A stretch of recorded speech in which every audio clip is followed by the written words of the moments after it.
So earlier we were comparing organic acids to organic bases, and one of the features that we saw in both of them is they can participate in these neutralization reactions. Acids neutralize bases, bases neutralize acids. So next up we're going to work on drawing the products of some of those neutralization reactions. So first of all, just a couple definitions really of a neutralization reaction. We're going to be looking for acids reacting with bases. So that means we've got that proton ready to donate. Let's just not even write that there. So acid reacts with base, and then our products are often going to be water plus what we would call an ionic compound, so something with a positive and negative ion in it. And we could call this an ionic compound, or we could also call it a salt. So salt is the generic chemistry word for any compound that's got that positive and negative ion in it. Cation and anion. So we're looking for acids and we're looking for bases. And at the end of all of this, our pH is going to be closer to 7. So these will neutralize each other and bring us closer to a neutral pH. All right, so let's go through and identify or do some of these tasks here. So the first thing we're going to do is identify the reactive functional group. So I'm going to start in quadrant A here and look at our reactive functional group. That's the thing that's not just C's and H's, okay? So over here, I've got a carboxylic acid. Over here, I've got an amine, right? And so I want to be able to see those and maybe talk about them too. So here I'm looking at an acid, and it's reacting with a base, a strong base. So that's the second thing. Look at those reaction conditions, including other reactants. What kind of reaction is this? So when I see acid and base, then I'm thinking this is a neutralization reaction, which we know because we're on that page, but when you get to your homework, that might not be there for you, okay?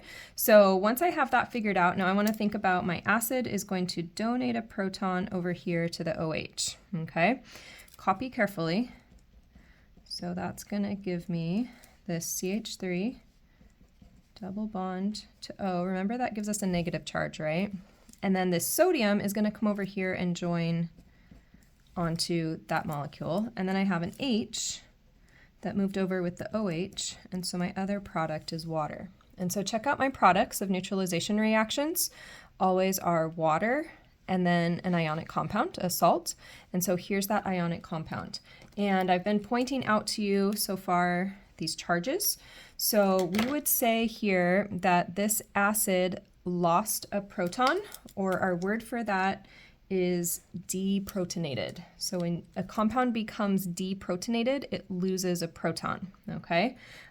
Interesting little piece I'm gonna jot down here at the bottom, okay? So when we become charged, so whether that's a positive charge or a negative charge, that means that now my chemical up here can participate in one of our intermolecular forces. So can participate in ion dipole attractions. And if you remember those from chapter 7, kind of reviewing stuff here. So if you remember those from chapter 7, those were really strong attractions. And so when I have that charge show up, I can interact really strongly with water. And so if I see that charge, add some colors here, if we're charged, whether it's positive or negative, now we have an ion, and as a result, I'm going to become more water soluble. And we can see that if we look up here, if we want to draw that in. So here where I have the negative charge, let's grab an intermolecular force color here. So intermolecular force, that negative will be attracted on water to the partial positive, okay? And so here I have an ion dipole attraction between the acid that has been deprotonated, so it has the negative charge, and will be attracted to that positive. In water, the sodium is actually just gonna move away, so it's not really there with the negative, it's just a way that we can write it in the reaction, okay? So that is looking at deprotonating my acid.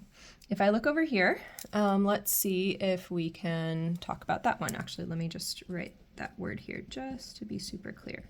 So here we are deprotonating our acid, and this product would be more water soluble than the reactant was due to that charge.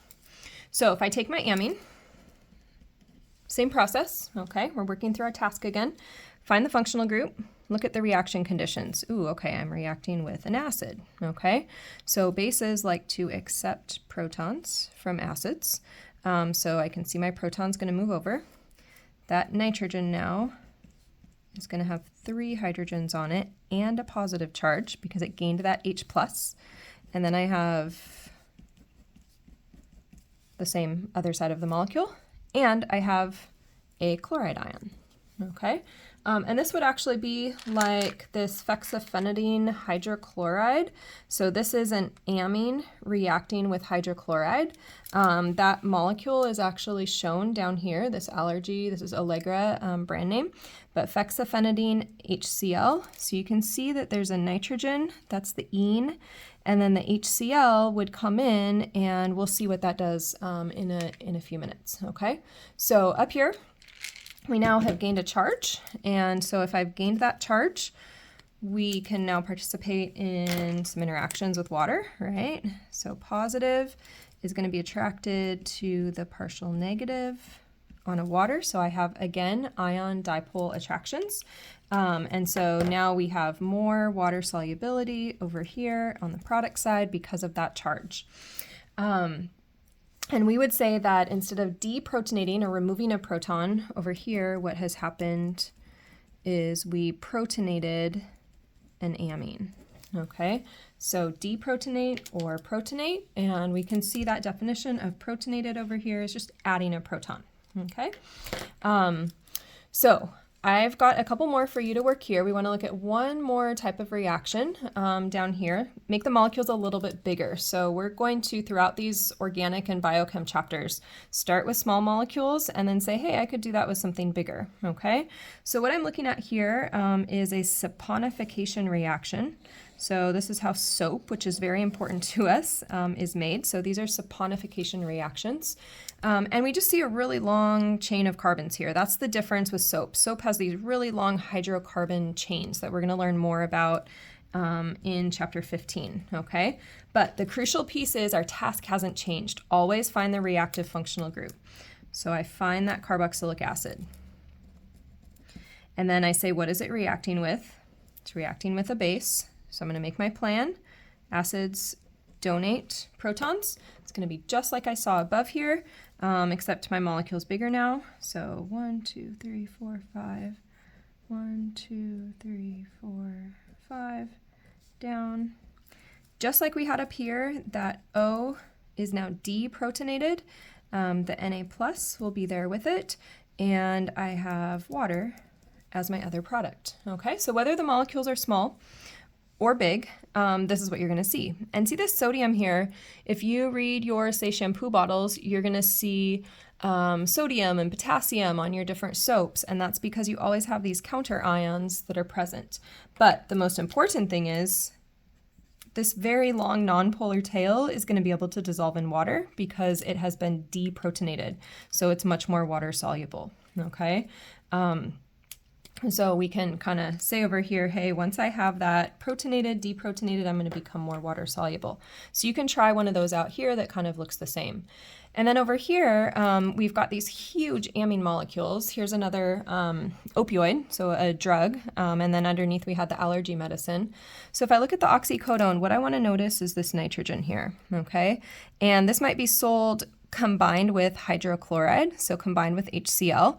It's a tiny amount of HCl, but how that would change the structure is if I have my amine, just like I saw up here, I know that that amine will accept a proton.